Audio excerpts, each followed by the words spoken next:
इस महत्वपूर्ण सभा का सभापति शिक्षा मंत्री जी गिरिराज पोखरेलज्यू, हमारा प्रमुख अतिथि honourable health minister foreign affairs Pradeep Gyawali G,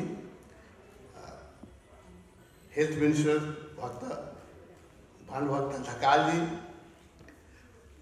His Excellency Ambassador of Japan, His Excellency Her Excellency Ambassador of Sri Lanka, and मित्र राष्ट्र भारत के कार्यवाहक राजदूत जी, योगा को बारे में एउटा हामीहरुको बडो ठुलो मिसअन्डरस्ट्यान्डिङ छ। हामीले के बुझ्छौं भने स्ट्रेचिङ या प्राणायाम योगा हो हैन। यो योगा को एकदम प्रारम्भिक सोपान हो हैन। पतञ्जलिले के भन्नुभयो, यो पतञ्जलिको जुन योग को पुस्तक छ वहाँ के भन्नुहुन्छ भने अथा योग अनुशासन पहिलो सूत्र नै छ। अब योग को अनुशासन मतलब yoga is a complete lifestyle management, पूरे जीवन को समग्र व्यवस्थापन को नाम योग हो। पहिलो लाइन नै वहाँ भन्नुहुन्छ। दोस्रो लाइनमा के भन्नुहुन्छ, चित्त वृत्ति निरोध यति योगा हैन। सामान्य व्यक्तिले एक दिनमा 55,000 देखि 60,000 विचार मनमा खेलाउँछ। प्रत्येक घण्टा हामीले करिब 2500 देखि 3000 विचार मनमा खेलाउँछौँ।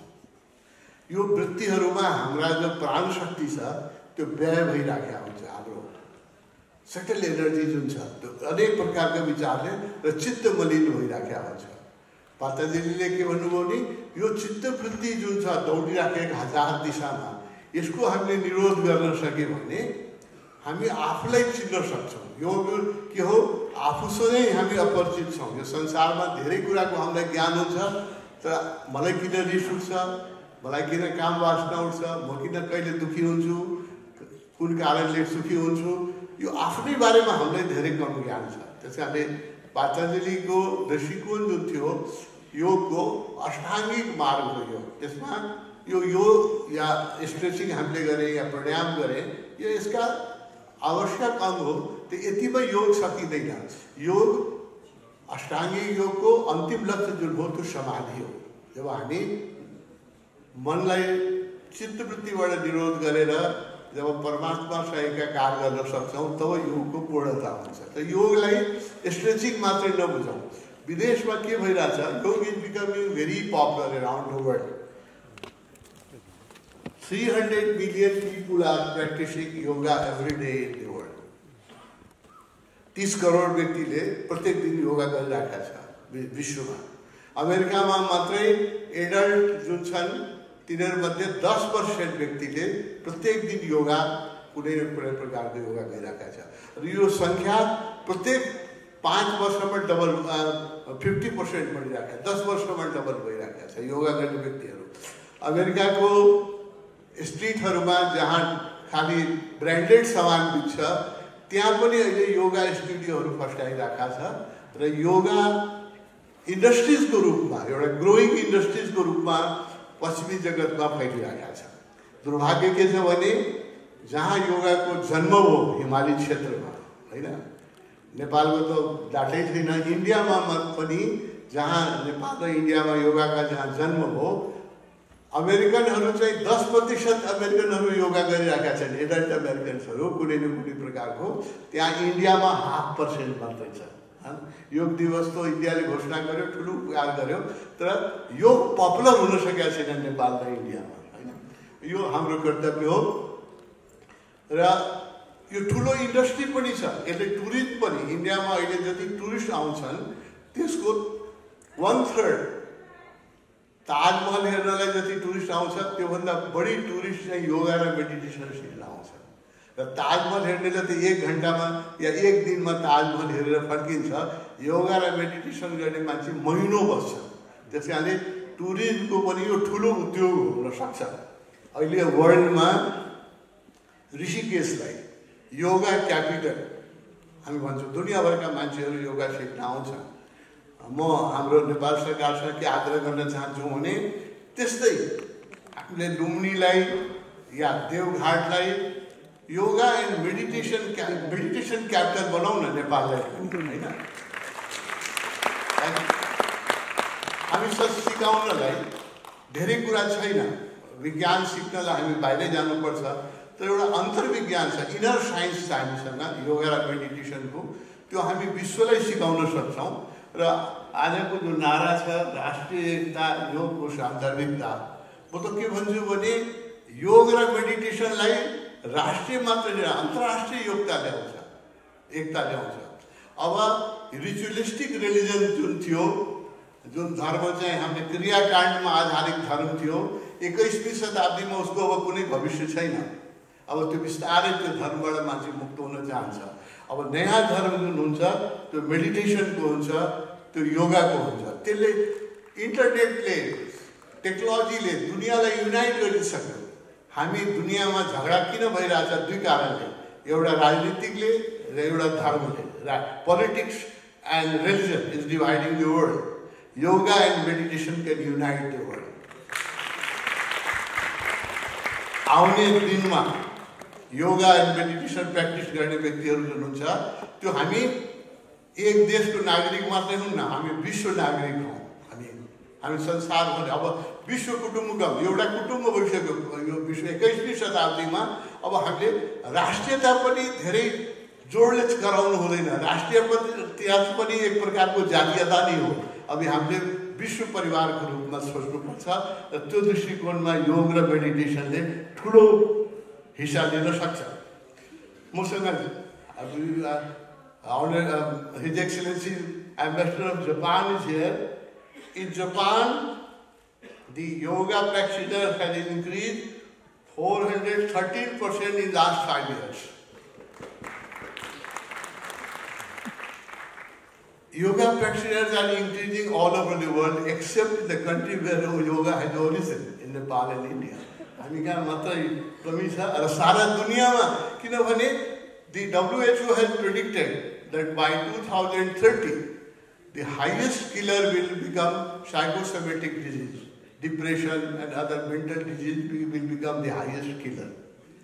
And there is no medicine for finally cure this psychosomatic disease except yoga and meditation.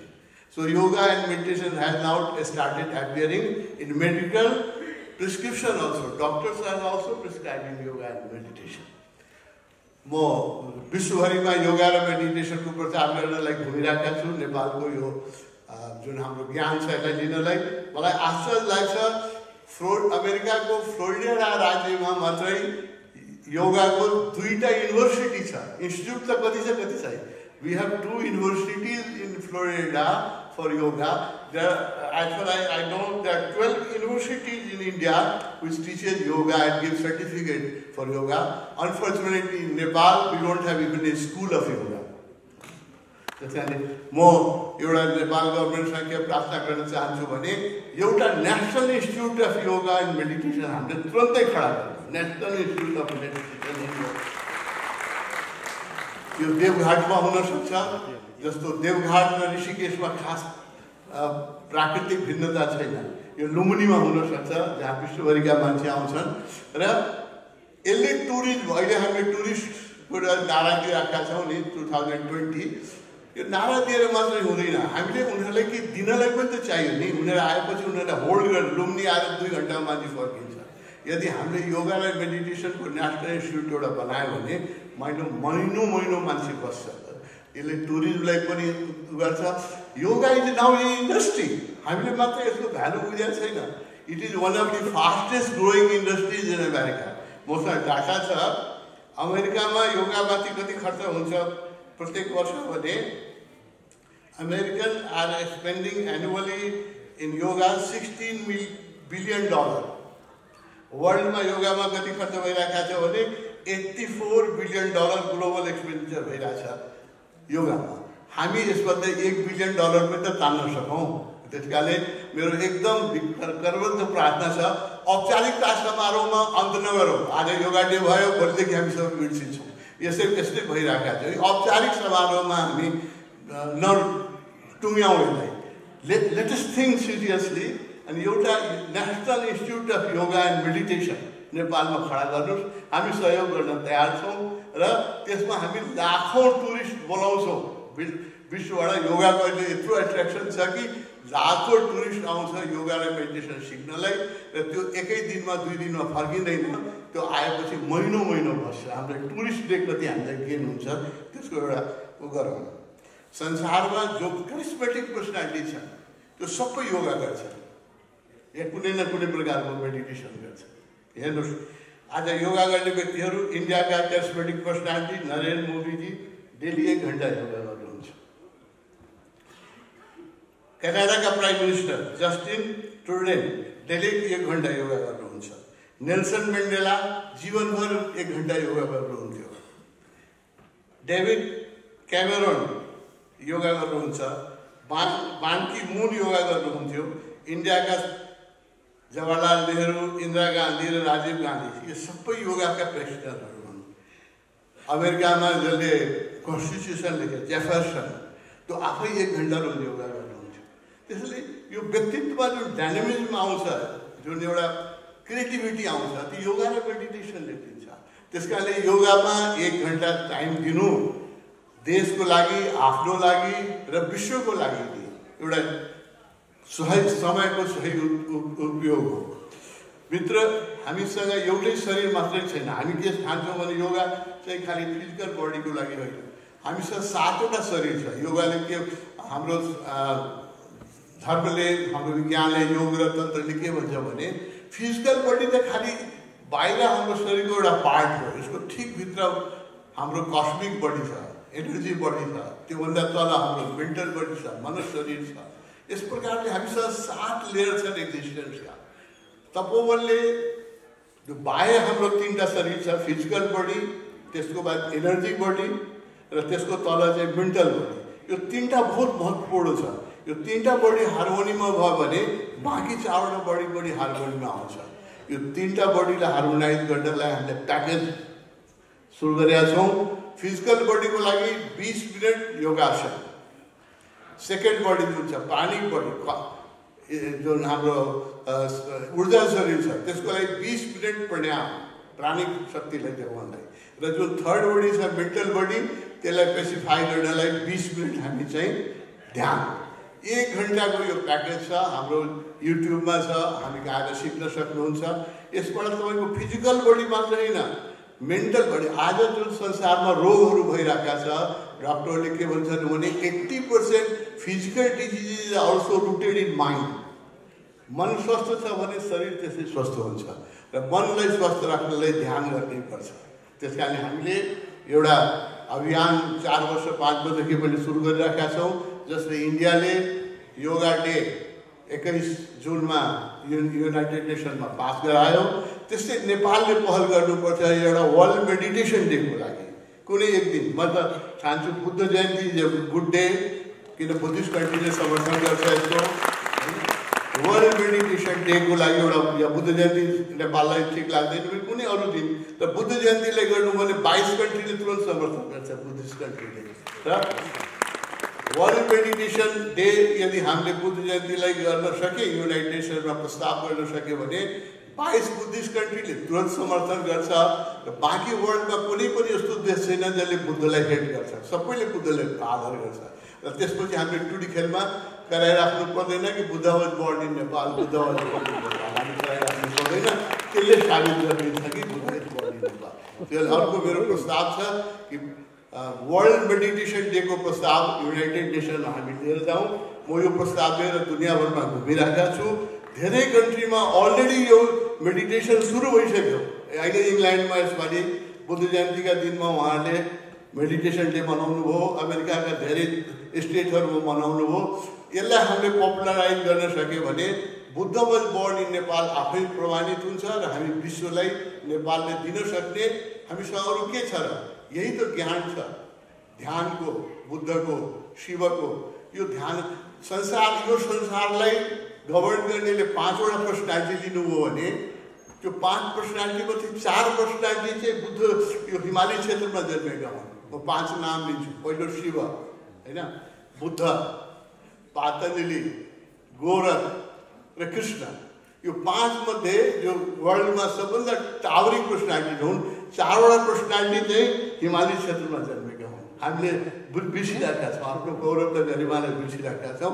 त्यसकारण नेपालले दिन सक्ने यो 4वटा जुन हिमाली क्षेत्रमा जन्मेका महान व्यक्तिहरू छन् यो सबै ध्यानका गुरु हुन्, यो सबै योगाका गुरु हुन्।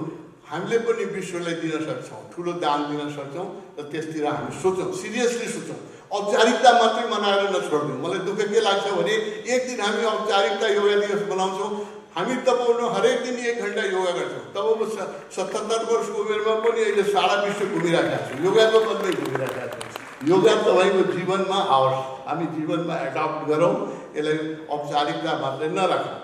अर्को मेरो एउटा आग्रह के छ भने जसरी इन्डियाले एउटा आयुष मन्त्रालय बनायो, त्यसले के हेर्छ भने योगा, मेडिटेसन, नेचुरोप्याथी, हेमोप्याथी यो सबै हेर्ने एउटा मन्त्रालय नै खडा गराएको छ।